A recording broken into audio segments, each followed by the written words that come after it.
Hello dear friends, welcome to my lesson. Today we are painting a beautiful poinsettia flower. We will need two brushes, one round brush, just any medium round brush you have, and a small round brush. Instead of medium round brush, if you have filbert, you can use filbert. You can use basically any medium size brush, but the best would be round brush. Soft or firm, synthetic or natural, doesn't really matter. So let's start. And as I usually do when painting flowers, I'm going to start with the overall shape of this poinsettia, with this right flower, the red part of it. So here is my medium round brush, and I have mixed carmine with quinacridone rose, but you can mix any two reds you have. Better if you have natural or warm red and cool red, and mix them together.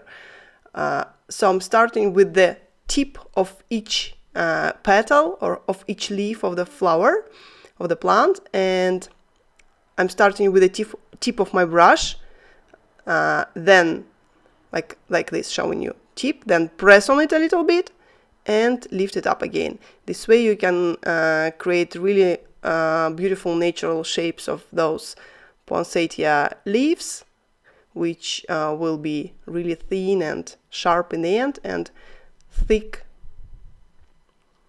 in the middle. Also, don't forget to paint those tiny little stems. I'm working with the whole flower, the whole shape I'm painting now with this same red. I don't change it, I don't mix in anything else, just the same, almost the same color. If it's changed a little bit while you're painting, that's fine too. And I'm going to add some bottom petals, like this. Not all of them are going directly into the middle, into the center. Some of them are kind of placed in other direction. And now let's, with the same color, let's paint those left flower too. It's a little bit smaller. I think it kind of has side view on this reference image, so the petals will be a little bit thinner. And again, don't forget about stems. Make sure to paint a few red stems. Okay, after we painted the shapes of both flowers, very generally you see the same color for all those petals and leaves. I have mixed my bright green, any bright or light green will work. I have mixed it into my red. So basically it's a mixture of green and red, more of green than red, I think, and you get this kind of really warm ochre greenish color. And with this color, with the very tip of my brush, I'm painting the stems. The stems I go to the middle, from the petals to the middle, to some middle large stem. And I didn't wait until my petals will get dry. I painted it all while they are still wet. So I let this green merge and flow, merge with the red one and flow a little bit into those red petals. And now with the same green, well, the same, or you can add a little bit more of green to make it a little brighter. I'm painting the bottom green petals. So the whole flower I'm painting its general shape first, its overall shape. First with the red color, and now with the green color I'm painting the bottom leaves. You see, no shadows, no lights yet, just one flat, I could say flat color for red and for green part. Now I have mixed in a little bit of quinacridone rose and some indigo to the color. You see, I got those beautiful purplish green and added a few darker leaves into the plant, and also added some stems with the point of my brush, with a tip. And now I think we have to add some a few bright yellow strokes to show the tiny little flowers in the middle, in the centers of each flowers. For this you need to wash your brush really well, and with a very clean brush, load your very clean brush with the yellow. Any yellow will work here, better if warm, not like lemon yellow, but some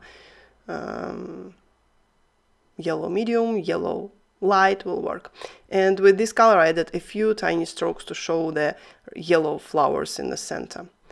So I think now we can add some shadows. I'm mixing quinacridone rose with the little bit of violet red I had in my palette and adding some indigo to the color to get this kind of dark purple, I'd say. And with this color I'm adding a few strokes into the tips of my petals, into the stems, just to add some color variety,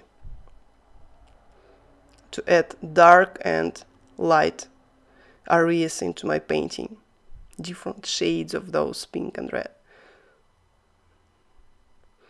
I'm not really even looking at the reference where the shadows should be. I'm just kind of randomly adding darker strokes into my poinsettias. And I'm doing it wet on wet. You see the paint flows inside the flowers, creating those beautiful blends of darker and lighter pink, and I really love that. And at this point we need to wait until everything will be dried or almost dried, like a little bit damp is fine. And I'm using my hair dryer to make this process a little bit faster, but you can just simply wait for a few minutes.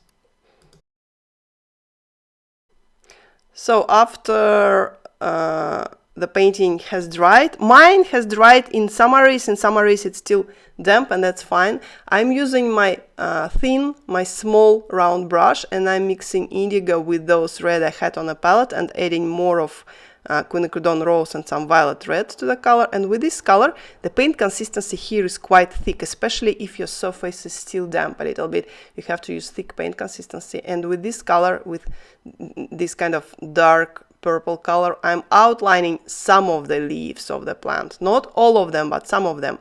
And with same color I'm showing the veins and the texture in, again, some of the leaves. If you are going to do it for all the leaves, the painting will look a little bit overdone, it will look a little bit too busy. So do it for some of them, just to add some details, to add some variety to the painting.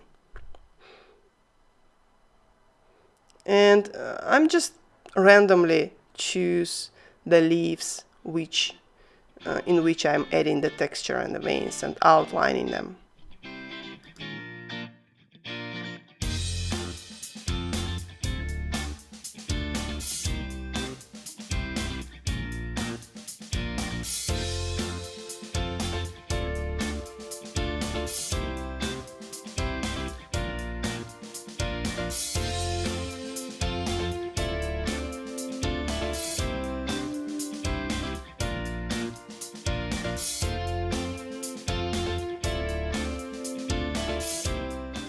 And now I think those green parts, they need some shadows and maybe some veins too. So I'm going to mix dark green. I'm mixing my green, any green will work. I have bright green and I'm mixing it with indigo to get this kind of darker green, darker shade of green. And I'm adding just with this same small brush. You could use larger brush for these strokes, but I'm just using the same small.